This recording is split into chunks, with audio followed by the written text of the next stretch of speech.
Hello good morning. हम लोग previous classes में सिंपल स्ट्रेस स्ट्रेन कर्व देख रहे थे। आज की क्लास में हम डिस्कस करेंगे प्रॉपर्टीज ऑफ मटेरियल। तो चलिए हम आज डिस्कस करते हैं प्रॉपर्टीज ऑफ मटेरियल। देखिए हमारा पास पहला प्रॉपर्टीज है इलास्टिसिटी। इलास्टिसिटी होता है क्या, ये आप सभी को जानते होंगे कि कोई एक रबड़ है, ठीक, उस रबड़ पे हम एक एक्सटर्नल लोड लगाते हैं तो एक्सटर्नल लोड के कारण क्या करेगा, वो हमारा इलोंगेट होगा, डिफॉर्म होगा। जैसे हम एक्सटर्नल लोड को रिमूव करेंगे तो अपने ओरिजिनल पोजीशन को वो रीगेन कर लेगा, अपने ओरिजिनल शेप साइज को वो अचीव करेगा। तो उसे क्या कहेंगे, इलास्टिसिटी कहेंगे।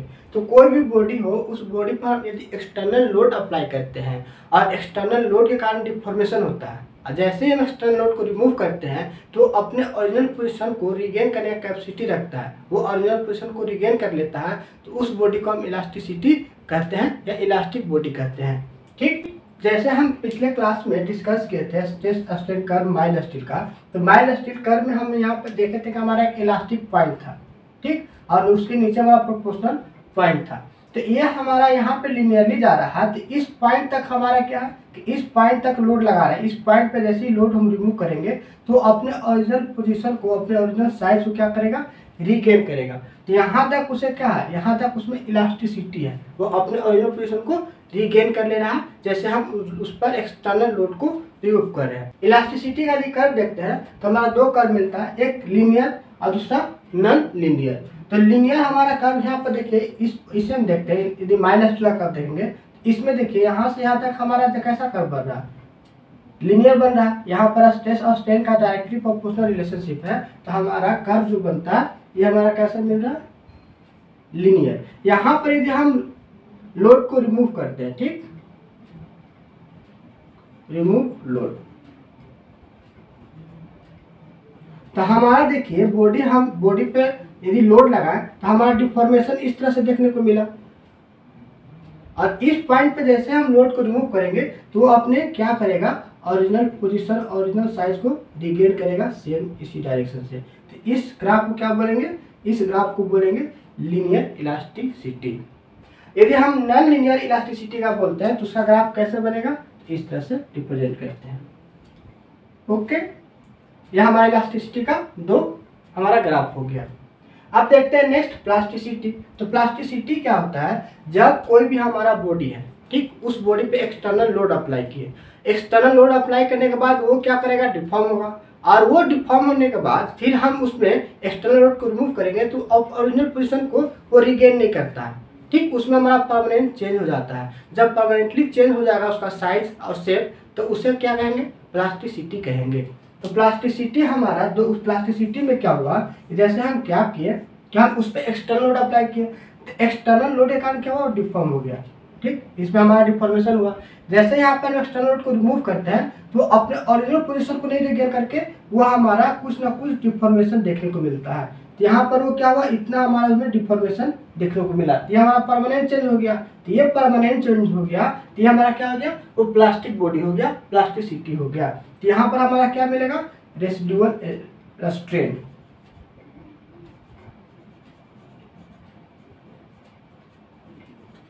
यह हमारा स्ट्रेस और स्ट्रेन का कर्व है।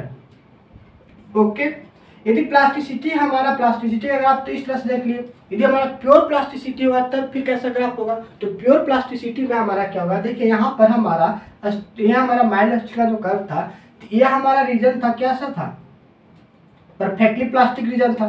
तो परफेक्टली प्लास्टिक रीजन में हमारा ये देखिए स्ट्रेन हमारा क्या कॉन्स्टेंटली बढ़ रहा है एक स्ट्रेस पॉइंट पर। तो ये हमारा ग्राफ जो बनता है ये हमारा प्योर प्लास्टिक का ग्राफ बनता है। तो प्योर प्लास्टिक का ग्राफ हमारा इस तरह से रिप्रेजेंट करते हैं, ठीक। यहाँ पर हमारा जो एक हमारा स्ट्रेस पॉइंट पर हमारा कॉन्स्टेंटली क्या हो गया, स्ट्रेन इंक्रीज करेगा, उसका लेंथ इंक्रीज करेगा। यदि कोई भी बॉडी है, फॉर एग्जांपल आप कॉपर ले लेते हैं, कॉपर पे हम जैसे उस पर लोड लगाते हैं तो लोड लगाएंगे कॉन्स्टेंटली तो हमारा क्या होगा, डिफॉर्मेशन कंटिन्यूसली देखने को मिलेगा एक पॉइंट तक।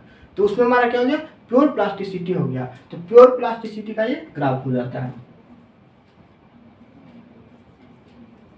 Pure plasticity. ओके, यदि हमारा इलास्टोप्लास्टिक रहता तब तो देखिए हमारा ये रीजन, देखिए यहाँ पर हमारा रीजन कैसा था, ये इस रीजन में बात करते हैं तो इसे हम बोलते थे इलास्टोप्लास्टिक रीजन। ये जो रीजन था हमारा, इस रीजन को क्या बोलते थे? इलास्टोप्लास्टिक रीजन बोलते थे। तो इलास्टोप्लास्टिक रीजन का यदि कर्व देखिएगा तो उसका हमारा जो ग्राफ होता है इस तरह से हम रिप्रेजेंट करते हैं। इसे रिमूव कर दे रहे हैं।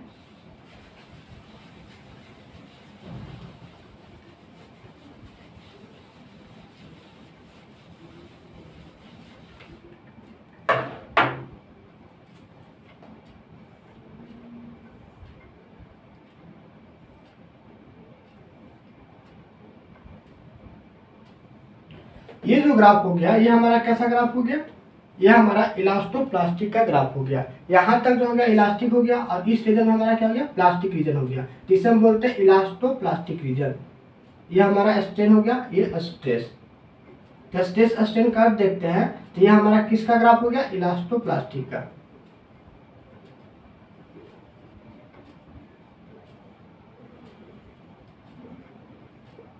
यदि हमारा स्ट्रेन हार्डनिंग का साथ रहता था तो हमारा यदि इलास्टो स्ट्रेन हार्डनिंग का साथ रहता तो उस केस में हमारा देखिए स्ट्रेन हार्डनिंग जब होता है तो स्ट्रेन हार्डनिंग में हमारा क्या, इस पोजीशन को हमारा यहाँ पर देखते हैं तो यहाँ पर हमारा स्ट्रेन हार्डनिंग हो रहा था, तो यहाँ पर स्ट्रेस भी इंक्रीज करता है, स्ट्रेन भी इंक्रीज करता है। तो इस केस में हमारा ग्राफ कैसा बनेगा? तो यहाँ पर ग्राफ इस तरह से बनता है, हमारा इलास्टिक रीजन भी मिलेगा और साथ में जो हमारा प्लास्टिक रीजन होगा उस केस में दोनों इंक्रीज करता जाएगा। ठीक, तो इसे बोलते हैं इलास्टो स्ट्रेन हार्डनिंग रीजन। तो ये हमारा ग्राफ हो गया इलास्टिक स्ट्रेन हार्डनिंग का। ओके, अब नेक्स्ट देखते हैं डक्टिलिटी। देखिए ये डक्टिलिटी हमारा मटेरियल का प्रॉपर्टीज है। इस प्रॉपर्टी के माध्यम से यदि हम कोई भी बॉडी पर टेंसाइल लोड अप्लाई करते हैं तो उस टेंसाइल लोड से हम किसी बॉडी को क्या कर सकते हैं? एक वायर का फॉर्म दे सकते हैं, एक थिन वायर में कन्वर्ट कर सकते हैं यदि वो बॉडी डक्टाइल नेचर का होगा तब। फॉर एग्जाम्पल आपका कॉपर हो गया या फिर स्टील हो गया या गोल्ड हो गया, उस पर यदि टेंसाइल लोड अप्लाई करते हैं उसे हम करेंगे तो कंटिन्यूसली क्या होगा? डिफॉर्म होगा और एक हमें बहुत ही थिन वायर हमें मिलता है। तो क्यों? क्योंकि वो हमारा डक्टाइल नेचर का है। तो डक्टाइल नेचर का होगा तो वो हमारा कंटिन्यूसली क्या होगा? डिफॉर्मेशन देखने को मिलेगा उसमें। तो उसमें हम एक थिन वायर के रूप में उसे हम कन्वर्ट कर सकते हैं। तो ये कैसा फिनोमेना है? ये टेंशन फिनोमेना है। ये हमारा कैसा फिनोमेना है? Tension phenomena. तो टेंशन फिनोमेना हम क्यों बोल रहे हैं? क्योंकि हम उस पर जो लोड अप्लाई कर रहे हैं, एक्सटर्नल लोड अप्लाई कर रहे हैं, वो टेंशन लोड लगा रहे हैं। तो टेंशन लोड का हमारा क्या हो रहा है? डिफॉर्म हो रहा है। इसी कारण से हम टेंशन फिनोमेना कर रहे हैं। और ये डक्टाइल नेचर कब कहेंगे? जब वो अपने बॉडी, अपने जो लेंथ है उससे 5% या उससे मैक्सिमम क्या करेगा? डिफॉर्म होगा, तब उसे हम कैसा नेचर बोलेंगे? डक्टाइल नेचर का बॉडी बोलेंगे। ये ऑलमोस्ट जितने भी मेटल हैं सभी डक्टाइल नेचर का होता है। नेक्स्ट देखते हैं ब्रिटलनेस। देखिए ब्रिटलनेस हमारा एक ऐसा प्रॉपर्टीज है जिसके ये हमारा जो ब्रिटलनेस हम इसे क्यों बोलते हैं? तो इसमें हमारा जो हमारा टेंसाइल स्ट्रेस लगाएंगे तो उसके सहने का क्षमता जो है ना बहुत ही कम होता है, लो रेजिस्टेंस होता है। तो यदि हम उस पर टेंसाइल स्ट्रेस लगाएंगे तो क्या हो जाएगा? ब्रेक डाउन हो जाएगा, वो डिफॉर्म नहीं होगा। ठीक, तो ब्रिटलनेस किसे कहेंगे? जैसे उस पर टेंसाइल स्ट्रेस अप्लाई करते हैं तो डिफॉर्मेशन हुआ बट वो 5% से कम हुआ, अपने ओरिजिनल लेंथ के 5% से कम हुआ, उससे पहले वो क्या हो गया? ब्रेक डाउन हो गया, तो उसे हम बोलेंगे ब्रिटलनेस नेचर। ठीक, या ब्रिटलनेस प्रॉपर्टी कहेंगे। फॉर एग्जांपल आप देखते हैं ये हमारे पास क्या चौक है, तो अब ये हमारा चौक को ब्रिटलनेस नेचर कहते हैं। इसमें हम टेंसाइल फोर्स अप्लाई कर रहे हैं, इसमें इलोंगेशन होता है कि नहीं ये देखते हैं। तो हम ये देखिए टेंसाइल लगाए तो हमारा क्या हो गया? ब्रेक हो गया, ये हमारा इलोंगेशन हुआ, ये ब्रेक डाउन हो गया। तो ये ब्रेक हो गया मीन कैसा नेचर का? ये हमारा ब्रिटल नेचर का है। तो ब्रिटल नेचर का समझे, ये ब्रिटलनेस किसे कहेंगे और डक्टाइल किसे कहेंगे? डक्टिलिटी में हम क्या कर सकते हैं कि कोई भी टेंसाइल स्ट्रेस अप्लाई करते हैं, टेंसाइल लोड और एक्सटर्नल लोड अप्लाई करते हैं तो उसमें हमारा कंटिन्यूसली डिफॉर्मेशन होता है और उसे हम एक थिन वायर के रूप में कन्वर्ट कर सकते हैं। ओके, इसका हम यदि फेल्यूर का बात करते हैं, modes of failure ductile nature और हमारा ब्रिटलनेस का, देखिए हम डक्टाइल नेचर का रहेगा तो डक्टाइल नेचर में हम यदि टेंसाइल लोड अप्लाई करते हैं तो टेंसाइल लोड के कारण वो जो लास्ट में फेल करता है वो हमारा कप एंड कोन साइड बनाते हुए इस तरह से हमारा फेल करता है। जैसे हम बताए थे नेकिंग प्रोसेस होता है उसमें, उसके बाद वो फेल कर रहा था, तो इस तरह से हमारा फेल करता है। इस तरह से वो क्या करेगा? कप एंड कोन साइड बनाएगा और बनाकर वो फेल करता है। कब? जब इस पर हम टेंसाइल लोड अप्लाई करते हैं। ठीक। लेकिन जब हम मोड ऑफ फेल्योर हम बात करते हैं ब्रिटलनेस का, तो ब्रिटलनेस पे जैसे हम इस पर टेंसाइल, यदि हमारा ब्रिटल मटेरियल है, इस पे हम टेंसाइल लोड अप्लाई करते हैं तो ये हमारा क्या करेगा, 90 डिग्री एंगल बनाते हुए ब्रेक डाउन कर जाएगा। जैसे हम अभी इसे ही देख रहे हैं, तो ये हमारा कैसा था, ब्रिटल नेचर था। इस पे हम जैसे ही टेंसाइल लोड अप्लाई किए इस तरह से, तो ये हमारा कैसा बन गया, देखिए 90 डिग्री एंगल बनाते हुए ये हमारा क्या हो गया, ब्रेक डाउन हो गया। बट जब हम बात करेंगे स्टील का डक्टाइल नेचर का, तो उसमें यदि हम टेंसाइल लोड अप्लाई करेंगे तो वो जो फेल करेगा लास्ट में, वो हमारा कप एंड कोन साइज बनाते हुए 45 डिग्री एंगल बनाती है। यहाँ पे देखिए एंगल इसका बात करेंगे तो कितना एंगल हो जाएगा, तो अप्रोक्स हमारा इसका एंगल देखेंगे यहाँ से तो 45 डिग्री एंगल मिल रहा है। ठीक, तो 45 डिग्री एंगल बनाते हुए कप एंड कोन साइज के बनाते हुए क्या करेगा, फेल करेगा। बट वही ब्रिटलनेस में हमारा यदि 90 डिग्री एंगल बनाते हैं, यदि हमारा टेंसाइल लोड अप्लाई करते हैं, इसमें हमारा 90 डिग्री एंगल बनाते हुए ब्रेक डाउन हो जाता है। यदि हम इसमें बात करते हैं डक्टाइल नेचर का, तो डक्टाइल नेचर पे भी हम शियर स्ट्रेस अप्लाई करते हैं। ठीक, हम उस पर शियर स्ट्रेस अप्लाई करेंगे, तो शियर स्ट्रेस अप्लाई करेंगे तो फेलियर कैसा होगा, यदि हम डक्टाइल नेचर का कोई बॉडी होगा उस पर हम शियर स्ट्रेस आप अप्लाई कीजिएगा तो 90 डिग्री एंगल बनाते हुए क्या करेगा, फेल कर जाएगा। बट वही जब हमारा ब्रिटलनेस होगा उस पर आप शियर स्ट्रेस अप्लाई कीजिएगा। ठीक, शियर स्ट्रेस में क्या, इसमें इस तरह से क्या करते हैं, उसको रोटेट करना चाहते हैं, तो उस तरह से कीजिएगा तो यह हमारा जो फेल्योर होगा, यह हमारा कप एंड कोन साइज बनाते हुए 45 डिग्री एंगल बनाते हुए क्या करेगा, ब्रिटल मटेरियल फेल करेगा। फॉर एग्जांपल यही हमारा, इस पर हम क्या करें, शियर स्ट्रेस अप्लाई करें, इस तरह से करें, देखिए हमारा कैसा फेल किया। यह हमारा एक 45 डिग्री एंगल बनाते हुए कप एंड कोन साइज बनाते हुए क्या किया, फेल किया। देखिए इस तरह से हमारा फेल किया। ये कैसा है बॉडी, ये हमारा ब्रिटल बॉडी है। तो ब्रिटल बॉडी हमारा जब शियर स्ट्रेस लगा रहा है तो 45 डिग्री एंगल बनाते हुए क्या कर रहा है, फेल कर रहा है। बट वही हमारा डक्टाइल नेचर का था, तो डक्टाइल नेचर पे जब शियर स्ट्रेस अप्लाई करते हैं तो 90 डिग्री एंगल बनाते हुए क्या करता है, फेल करता है। हमारे पास तो कोई भी स्टील का कोई बॉडी है नहीं, और उसमें शियर स्ट्रेस भी लगाना काफ़ी डिफिकल्ट है, ब्रेक डाउन करना। तो याद रखिए इसका डक्टाइल नेचर में हम जब भी शियर स्ट्रेस अप्लाई करते हैं, ठीक, तो हमारा फेल कैसे करेगा, तो 90 डिग्री एंगल बनाते हुए फेल करता है। और इसमें हमारा शियर स्ट्रेस के केस में यदि हम लोड अप्लाई करेंगे तो हमारा 45 degree angle cup and cone size बनाते हुए फेल करेगा। और डक्टाइल नेचर में यदि हम टेंसाइल लोड अप्लाई करते हैं तो हमारा 45 डिग्री एंगल बनाते हुए कप एंड कोन साइज में फेल करेगा। और इसमें यदि हम टेंसाइल लोड अप्लाई करते हैं तो 90 डिग्री एंगल बनाते हुए कप एंड कोन साइज में 90 डिग्री एंगल बनाते हुए क्या करेगा, फेल करेगा। ओके, अब नेक्स्ट देखते हैं मेलाबिलिटी। देखिए मेलाबिलिटी एक ऐसा प्रॉपर्टीज है मटेरियल का जिसमें हम कंप्रेसिव लोड अप्लाई करते हैं या कंप्रेसिव फोर्स अप्लाई करते हैं तो सभी डायरेक्शन में क्या करना चाहता है, डिफॉर्म होना चाहता है। फॉर एग्जांपल ये हमारे क्या बॉडी है, ठीक, इस बॉडी पर हम क्या करें, कंप्रेसिव लोड अप्लाई करें। तो कंप्रेसिव लोड अप्लाई करेंगे तो ये क्या होगा, सभी डायरेक्शन में वो डिफॉर्म होगा। तो और डायरेक्शन में डिफॉर्म होगा तो शेप कैसा बनेगा, तो एक हमारा शेप बनेगा सीट शेप का, इस तरह से वो क्या होगा, डिफॉर्म हो जाएगा ऑल डायरेक्शन में। तो हमारा कैसा शेप बनेगा डिफॉर्मेशन का, सीट शेप का हमारा डिफॉर्मेशन देखने को मिलेगा। तो मेलाबिलिटी एक ऐसा प्रॉपर्टी जब हम कंप्रेसिव लोड या कंप्रेसिव फोर्स अप्लाई करते हैं तो एक सीट शेप में हमारा डिफॉर्मेशन देखने को मिलता है, उसे बोलते हैं malleability property.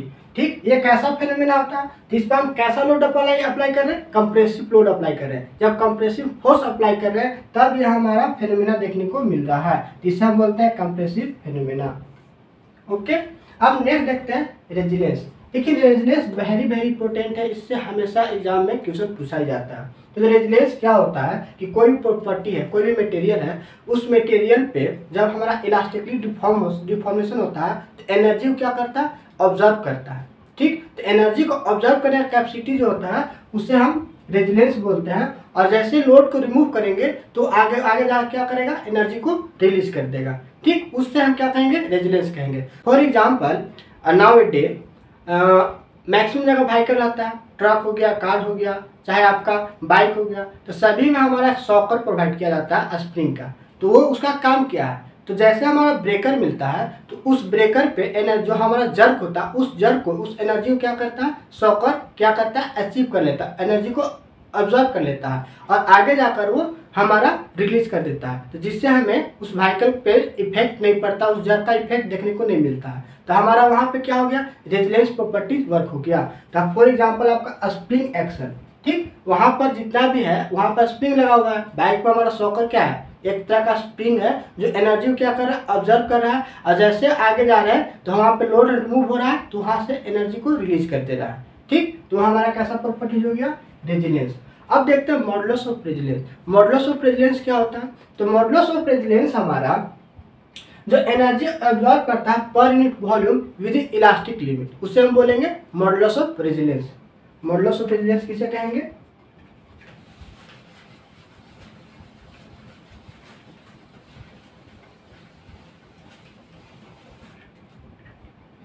Modulus of resilience, modulus of resilience. Modulus of resilience क्या होता है कि उसमें भी हमारा क्या होगा, एनर्जी को ऑब्जर्व करेगा, तो एनर्जी ऑब्जर्व करेगा per unit volume with in elastic limit, उसे हम मॉडुलस ऑफ रेजिलियंस कहेंगे। Energy observe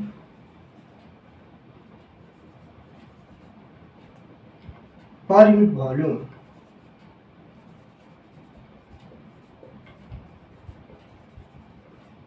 with in elastic limit. Elastic limit मतलब क्या हुआ कि इलास्टिक पॉइंट तक, जब तक वो इलास्टिक रहेगा तभी तक वो एनर्जी क्या करेगा, ऑब्जर्व करेगा। जैसे हम स्ट्रेस स्ट्रेन कर्व पढ़े थे तो स्ट्रेस स्ट्रेन कर्व में हम देखे थे माइल्ड स्टील का किस तरह से हमारा स्ट्रेस स्ट्रेन कर्व बन रहा था। ठीक, तो यहाँ पर हमारा क्या था, इलास्टिक लिमिट था, इस पॉइंट तक हमारा क्या करेगा कि एनर्जी को क्या करेगा, ऑब्जर्व करेगा। ठीक, तो यहाँ तक का जो हमारा per unit volume energy observe करेगा इसे क्या बोलेंगे, मॉडुलस ऑफ रेजिलियंस बोलेंगे। तो इसका जो स्ट्रेस स्ट्रेन कर्व एरिया होगा वो हमारा क्या होगा, तो हमारा यहाँ तक इलास्टिक लिमिट पॉइंट तक स्ट्रेस स्ट्रेन कर्व का एरिया होगा, उसे हम मॉडुलस ऑफ रेजिलियंस कहेंगे। फिर हमें स्ट्रेस स्ट्रेन कर्व को हम न्यूमेरिकली रिप्रेजेंट करना चाहते हैं तो कैसे रिप्रेजेंट करेंगे, तो modulus of resilience equal to हो जाएगा, यहाँ पर एरिया होगा तो इसका एरिया हमारा कितना होगा, देखिए हमारा शेप कैसा बन रहा है, ट्रायंगल शेप बन रहा है। यह हमारा स्ट्रेन हो गया और यह हमारा स्ट्रेस हो गया, यहाँ तक का वैल्यू सिग्मा और यहाँ तक का वैल्यू ई। तो हम लिखेंगे इसका एरिया 1/2 इंटू सिग्मा इंटू ई, तो यह हमारा क्या मिल जाएगा, मॉडुलस ऑफ रेजिलियंस। ओके, इसे सॉल्व करेंगे मॉडुलस ऑफ रेजिलियंस को, तो कैसे हम लिख सकते हैं, तो मॉडुलस ऑफ रेजिलियंस को निकला हुआ इसे हम रिमूव कर रहे हैं, ओके ना।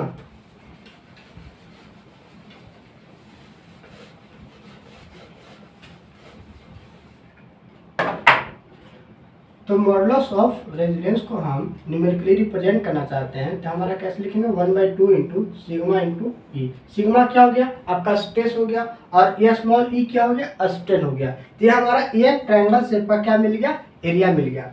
सिग्मा को हम क्या वैल्यू बताते थे, हम लोग इसको बताए थे P/A भी लिख सकते हैं। तो यहाँ पर यदि लिखना चाहते हैं तो 1/2 इंटू इसे कन्वर्ट करना चाहते हैं, सिग्मा को लिखेंगे P/A, और ई को यदि हमें यहाँ पर ई को हम कन्वर्ट कर दे रहे हैं तो इसे हम लिख सकते हैं 1/2 इंटू सिग्मा, और ये हमारा ई, सिग्मा और ई के बीच कैसा रिलेशनशिप था, डायरेक्टली प्रोपोर्शनल का रिलेशनशिप था। यदि हम इसे कन्वर्ट करते हैं तो इस प्रोपोर्शनल साइन को हम रिमूव करते हैं तो हमें क्या मिलता है, ये साइन मिलता है। ठीक, तो यहाँ से हम स्ट्रेन फाइंड आउट करेंगे तो स्ट्रेन इक्वल टू क्या हो जाएगा, stress by young modulus of elasticity. ये मैंने प्रीवियस क्लास में डिस्कस कर दिया था। तो यहाँ पर हम लिख सकते हैं इसके जगह पर, इस पॉइंट पर लिखेंगे तो हम क्या लिख सकते हैं, यहाँ पर लिख सकते हैं सिग्मा बाई ई। ओके, तो यहाँ पर सिग्मा सिग्मा क्या हो गया, सिग्मा स्क्वायर हो गया। तो सिग्मा स्क्वायर हो गया तो सिग्मा का वैल्यू क्या होता है, तो सिग्मा का वैल्यू लिखते थे P/A, load per unit area. तो लोड पर यूनिट एरिया से रिप्रेजेंट करेंगे तो यहाँ पे हम यदि सिग्मा स्क्वायर हो गया तो इसे हम स्क्वायर कर सकते हैं, और हमारे नीचे क्या है, 1/E है, यहाँ पे 1/E लिख दिए। यदि इसे आप अरेंज करके लिखिएगा तो क्या लिख सकते हैं, P² डिवाइड बाई 2AE,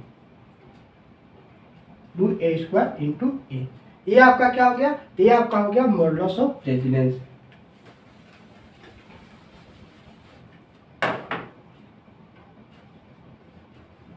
ये वेरी वेरी इंपॉर्टेंट है, इससे न्यूमेरिकल भी पूछा है और इसका आगे यूज भी करेंगे। अब देखिए मॉडुलस ऑफ रेजिलियंस हो गया। यदि हमको टोटल स्ट्रेन एनर्जी निकालना हो तो क्या करेंगे, तो देखिए हमारा 1 यूनिट वॉल्यूम का वैल्यू है, यहाँ पर बताएं पर यूनिट वॉल्यूम। ठीक। तो पर यूनिट वॉल्यूम हमारा एनर्जी इतना मिल रहा है, तो हमें टोटल स्ट्रेन एनर्जी निकालना होगा। तो पूरे वॉल्यूम का हमको एनर्जी निकालना होगा। तो पूरे वॉल्यूम का एनर्जी निकालने के लिए क्या करेंगे, इसमें हम वॉल्यूम से मल्टीप्लाई करेंगे तो टोटल स्ट्रेन एनर्जी मिल जाएगा। तो total strain energy equal to हो जाएगा आपको टोटल स्ट्रेन एनर्जी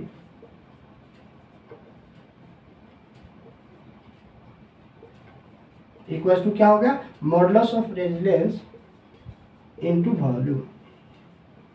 ठीक, यदि हम वॉल्यूम से मल्टीप्लाई कर देंगे मॉडुलस ऑफ रेजिस्टेंस में तो हमारा क्या मिल जाएगा, टोटल स्ट्रेन एनर्जी मिल जाएगा। तो मॉडुलस ऑफ रेजिस्टेंस किसके बराबर है, तो हमारा यह देखिए P square divide by 2 into A square into E है। तो हम यहाँ पे ये वैल्यू लिखते हैं, P square divide by 2 into A square into E. अब वॉल्यूम इक्वल टू क्या लिख सकते हैं, तो वॉल्यूम इक्वल टू लिख सकते हैं एरिया इंटू लेंथ।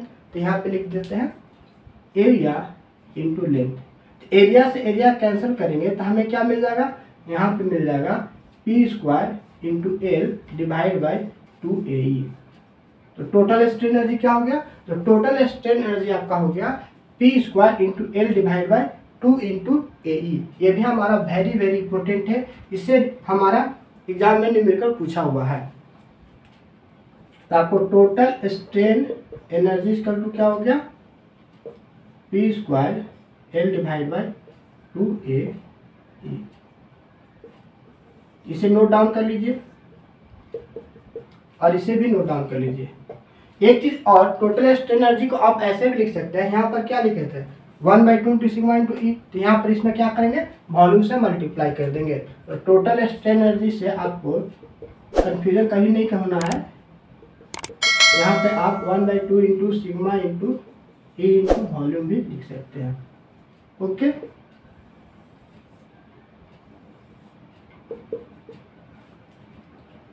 अब नेक्स्ट प्रॉपर्टी के बारे में डिस्कस करते हैं।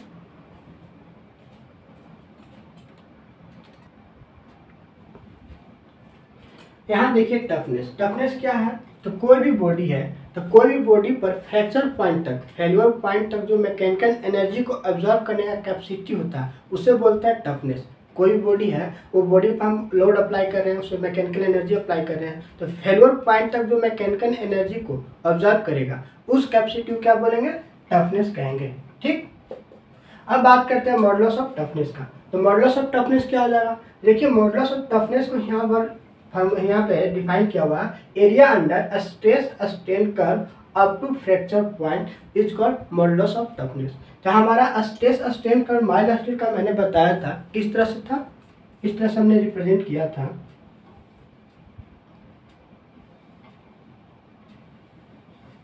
यह हमारा क्या था, हमारा माइल्ड स्टील का स्ट्रेस स्ट्रेन कर्व था। तो यहाँ पे क्या बोल रहा है कि एरिया हम क्या करेंगे, स्ट्रेस स्ट्रेन कर्व का एरिया निकालेंगे। कहाँ तक, तो यहाँ पे बोल रहा है फ्रैक्चर पॉइंट तक। किस पॉइंट तक, फ्रैक्चर पॉइंट। तो फ्रैक्चर पॉइंट हमारा क्या है, ये हमारा फ्रैक्चर पॉइंट है। तो इस पॉइंट तक हमारा जो स्ट्रेस स्ट्रेन का कर्व का जो एरिया होगा, मीन्स पूरा एरिया। ठीक, ये पूरा एरिया हमारा क्या हो गया, इंडिकेट करेगा मॉडुलस ऑफ टफनेस को। तो ये यहाँ पे देखिए जब मॉडुलस ऑफ टफनेस को एरिया निकालते हैं पूरा एरिया, तो हमें क्या मिल जाएगा, मॉडुलस ऑफ टफनेस मिल जाएगा। लेकिन देखिए यहाँ पर इस पॉइंट से इस पॉइंट तक हमारा जो स्ट्रेन है वो फिक्स है, EF हो गया। ओके, फ्रैक्चर पॉइंट तक हमारा जो स्ट्रेन मिला वो EF मिल गया। लेकिन हमारा स्ट्रेस देख रहे हैं कि यहाँ पर वेरी कर रहा है, यहाँ पर नहीं बहुत कम है, यहाँ पे ज़्यादा है। तो इसे कैसे फाइंड आउट करेंगे, तो यहाँ पे स्ट्रेस को क्या करते हैं, एवरेज वैल्यू ले लेते हैं। तो मैक्सिमम देखिए वैल्यू यहाँ पर हमारा क्या है, यहाँ पर है अल्टीमेट स्ट्रेस पॉइंट। तो अल्टीमेट स्ट्रेस पॉइंट हमारे यहाँ पर मैक्सिमम वैल्यू मिल रहा है, तो इस पॉइंट का ले लेंगे। ये पॉइंट हमारा क्या हो गया, अल्टीमेट स्ट्रेस पॉइंट। और ये देखिए मैक्सिमम वैल्यू क्या है, ये हमारा पॉइंट मैक्सिमम वैल्यू है यील्ड पॉइंट, ये हम बोलते हैं यील्ड स्ट्रेस। ठीक, तो ये हमारा यील्ड स्ट्रेस मिल गया।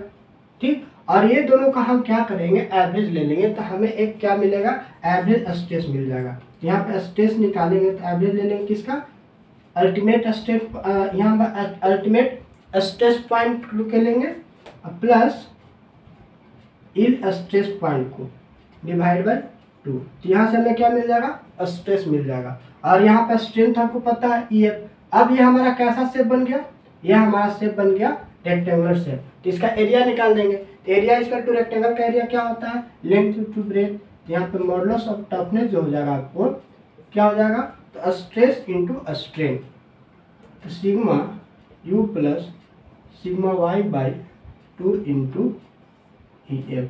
तो यह इससे जो हमारा वैल्यू मिलेगा, एरिया मिलेगा, वो किससे रिप्रेजेंट करेगा, मॉडुलस ऑफ टफनेस को रिप्रेजेंट करेगा। ओके, अब नेक्स्ट देखते हैं क्रीप। देखिए क्रीप क्या होता है, यहाँ पे लिखा हुआ it is elongation produce in the body due to sustain loading या dead loading over a period of time. देखिए इसे हम इजीली समझ सकते हैं।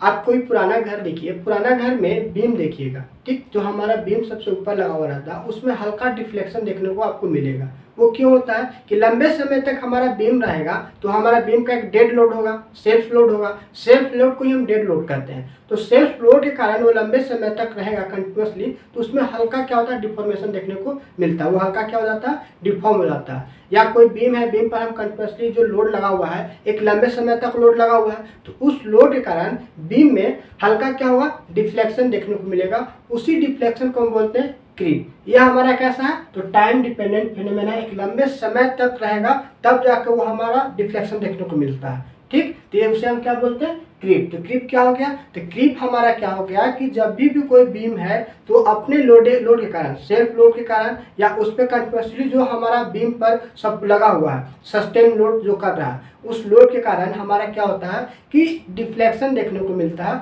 उसे हम बोलते हैं क्रीप। ओके, नेक्स्ट देखिए हमारा फटीग है।